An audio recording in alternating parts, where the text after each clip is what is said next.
Michael, we've just joked that you're now a former footballer. You've retired and played your last game of football. Talk us through your decision to do that first of all.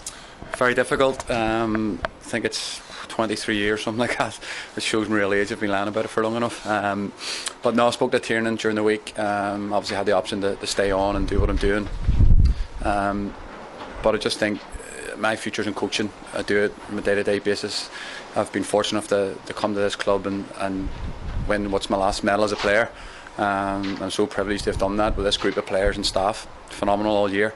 But I just thought going forward, I'm never going to be the long-term number one at this club, at my stage of my career, my age. So I just think move in this direction that the club's moving.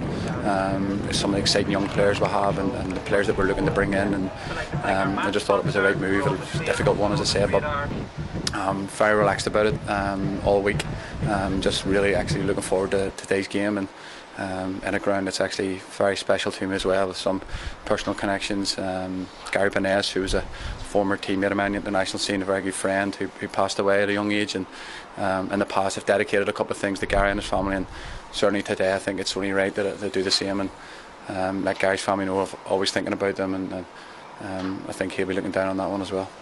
You signed off with a clean sheet today, and you had a few of those under your belt this season. Is it nice to finish, at a high and a good level, and having had a good season under your belt? Yeah, I think that was the major thing. People say finish as high as you can and play as high as you can. And when I made the decision to leave Crusaders, who are, arguably the top side in the country at the time, to drop down, it was questioned by a lot of people.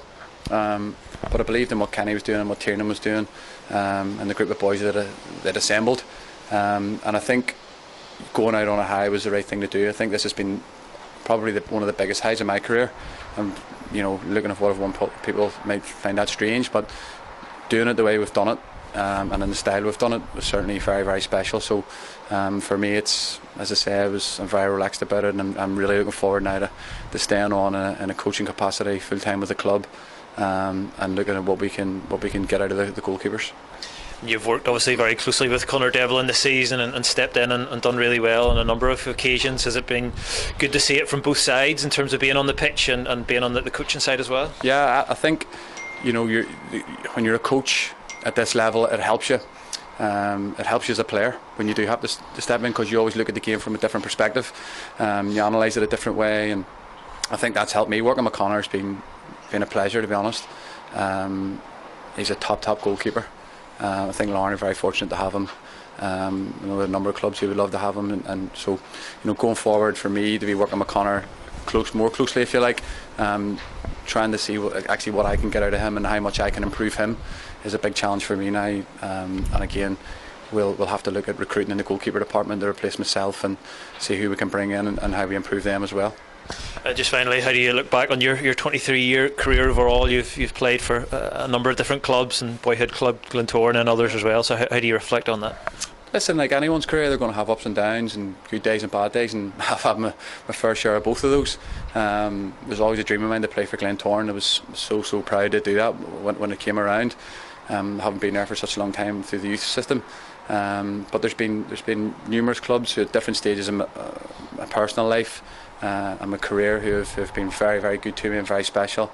Ards, the way that they handled a certain situation. The Welders, obviously, with the family connections I have there.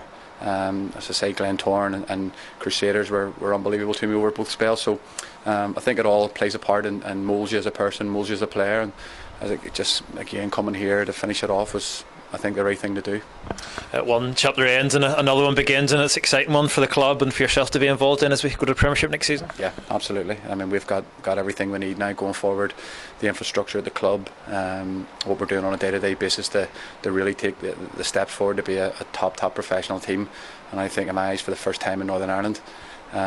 So listen, there's no doubt after our meetings with Kenny and Tiernan and the rest of the staff that we're only going one direction, and the fans have been unbelievable all year, I have to say, personally, for me and for the rest of the boys. So a big thank you to them for coming out today and supporting us all year as well. And just listen, everyone, go and enjoy your summer, the time off, and no doubt we'll see everyone again pre-season ready to go again. That's great, Michael. Thank you. No, thank you. Cheers.